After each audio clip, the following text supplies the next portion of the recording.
खबरें जो आपको सीधे जोड़ती हैं हमसे, बिना डरे, जज्बा सच का लिए, सच दिखाते हैं।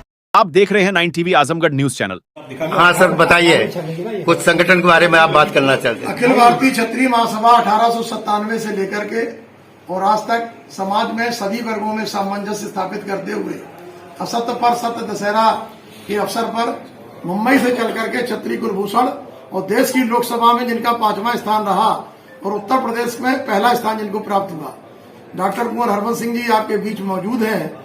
और ये फरकाबाद पांचाल नगर के लिए जो महाभारत कालीन पुरातत्व से जुड़ा हुआ है, जो तमाम विचारधाराओं से जुड़ा हुआ है, जहां पर दलाई लामा से लेकर के बड़े बड़े देश में सभी वर्ग और समाज के लोग यहाँ पर आए, तो ऐसा एक जिला है जिसको पहले तो जिले का नाम यहाँ पर होना चाहिए पांचाल नगर। दूसरा, आपने जो कहा, कभी एशिया की सबसे बड़ी मंडी आलू की फरकाबाद हुआ करती थी, राजस्व उससे प्राप्त होता था।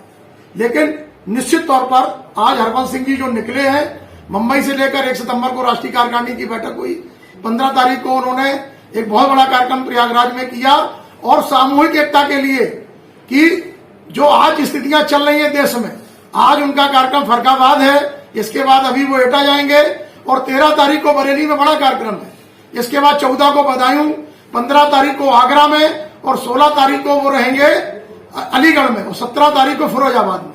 हमारे साथ सुखबीर सिंह भदौरिया हैं, अवध प्रदेश के अध्यक्ष भाई अमरेंद्र सिंह जी हैं, केपी सिंह जी हैं, पारस जी IT सेल यूपी के अध्यक्ष हैं, वरिष्ठ राष्ट्रीय उपाध्यक्ष वीरेंद्र सिंह राठौर जी जिनके प्रतिष्ठान पर हम बैठे हुए हैं, अमरेंद्र सिंह जी गौर हैं। निश्चित तौर पर फरकाबाद में विकास होना चाहिए और यहाँ पर घोषणाएं बहुत हुई हैं। कल भी मेरी स्थानीय विधायक से बात हुई थी, सदर विधायक जी ने, उन्होंने कहा क्षत्रिय समाज सभी वर्गों का सम्मान करते हुए अच्छा काम कर रहा है। मैंने उनको कहा कि भाई आपको शुभकामनाएं हैं, कल मैं फरकाबाद पहुंच रहा हूं और यहाँ पर महाराणा प्रताप की मूर्ति के लिए जगह चिन्हित होना चाहिए, क्योंकि जब हमारी मूर्ति स्वीकृत है तो आखिरकार हमारे जनप्रतिनिधि क्या उनकी विचारधारा क्षत्रिय विरोधी है? कौन है ऐसा कि जो क्षत्रिय विरोधी विचारधाराओं में समाज का मूर्ति नहीं लगने दे रहा? क्योंकि महाराणा प्रताप का भी एक इतिहास है। आज मर्यादा पुरुषोत्तम श्री राम के उन आदर्शों की बात हम लोग जिनकी कर रहे हैं। आपने देखा हरियाणा का चुनाव हुआ, भले ही 2 राजपूत जीते हों, लेकिन 5 सीटों पर देख लीजिए क्या स्थितियां हैं और 11 सीटों पर हम तीसरे नंबर पे रहे। इसी तरीके से हमारी 20 सामान्य सीटें थी जम्मू में, हम वहां पर 12 राजपूत जीते। तो ये देश में जो परिदृश्य दिखाई दे रहा है और जो बताया गया, मैं नहीं कहता, CISDS की रिपोर्ट में जो बताया गया कि भाई महंगाई, बेरोजगारी, भ्रष्टाचार, अर्थव्यवस्था पर बात होना चाहिए, हरबंस सिंह जी इसीलिए निकले हैं। विकास और रोजगार की बात तो वो कर रहे हैं, विकास के साथ साथ उन्होंने जौनपुर में विकास किया है, वहां पर वो एक विश्वविद्यालय बनाने जा रहे हैं। तो यहाँ पर राठौर साहब और उनकी पूरी टीम से मैं कहूंगा, सहकारिता मंत्री जी आ रहे हैं, तमाम सहकारिता से जुड़े हुए यशपाल सिंह जी यहाँ हैं, इन्होंने रामपुर में प्लांट 6 लाख से शुरू किया, 100 करोड़ से ऊपर है। तो ऐसी तमाम किसान से जुड़ी हुई योजनाएं हैं, किसान आयोग का गठन हो, क्षत्रिय बोर्ड बने और क्षत्रियों के साथ साथ तमाम योजनाएं सभी समाज के लिए लाभान्वित हो, उन जाति और समाज के लोगों से जिनकी 562 रियासतें आपने ले ली। लेकिन आपको ध्यान हो कि जब देश में 1980 का वो दौर भी था कि जब 137 में जब टिकट दिए गए तो 180 में से 137 क्षत्रिय जीत करके उत्तर प्रदेश में आए थे और राजस्थान में 52 विधायक क्षत्रिय बने थे। तो ये क्षत्रियों का दिन पे दिन जो आज 42 है, देश में 131 आज सुरक्षित लोकसभा सीटें और देश में 1225 जो है विधानसभा सीटें बिना क्षत्रियों को कोई जीत नहीं सकता। और हरबंस सिंह जी ने आपने देखा हो लोकसभा में जन जागृति चला करके आपने कहा था 30 सीटें उत्तर प्रदेश की चिन्हित करके बताई थी, जिसमें 2,84,000 क्षत्रिय मत यहाँ पर है।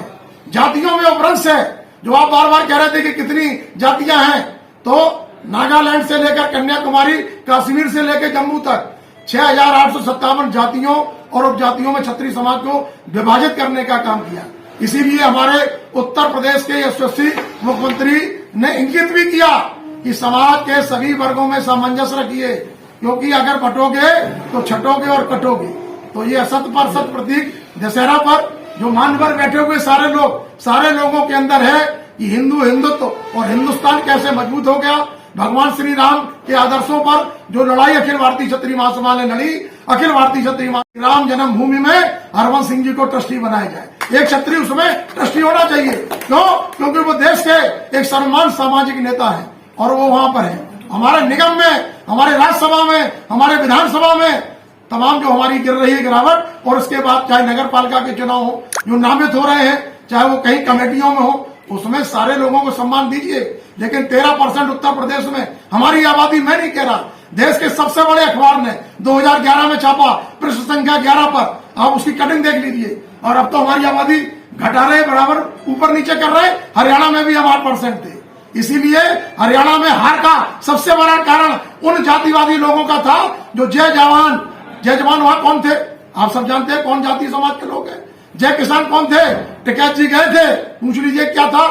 इसीलिए मैं कहना चाहता हूं जय जवान जय किसान और जय पहलवान का नारा देकर के सत्ता से वहां पर विपक्ष धाराशायी हो गया। क्योंकि अब जातिवादी का जो खेल चल रहा है, लोग नकार रहे हैं। अरे किसानों की बात होनी चाहिए। यहाँ जो छोटा जानवर चल रहे हैं उनके लिए योजना होनी चाहिए, ये मांग उठनी चाहिए। और आज निश्चित तौर पर वीरेंद्र सिंह राठौर को निगम में आना चाहिए। क्यों नहीं दिया जा रहा?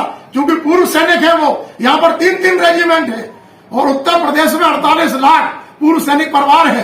राजपूत रेजिमेंट है, सिखलाई रेजिमेंट है, नहीं राजपूताना रेजिमेंट है, और 3 राजपूत रेजिमेंट होने के बाद यहाँ पर 28,000 रजिस्टर्ड पूर्व सैनिक सदस्य हैं।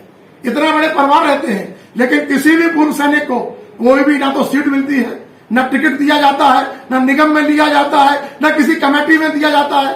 तो ये सब अनदेखी हरवंश सिंह जी कहते हैं, ये सब नहीं होने देंगे।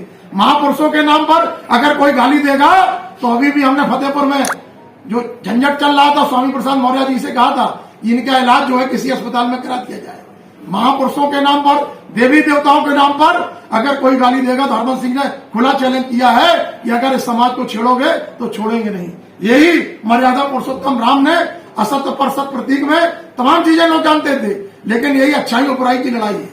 इसलिए ना किसी जाति से ईर्ष्या, ना किसी जाति से बुराई है। जो अखिल भारतीय क्षत्रिय समाज और राजपूताना समाज को सम्मान देगा वो मरते दम तक मेरा भाई है।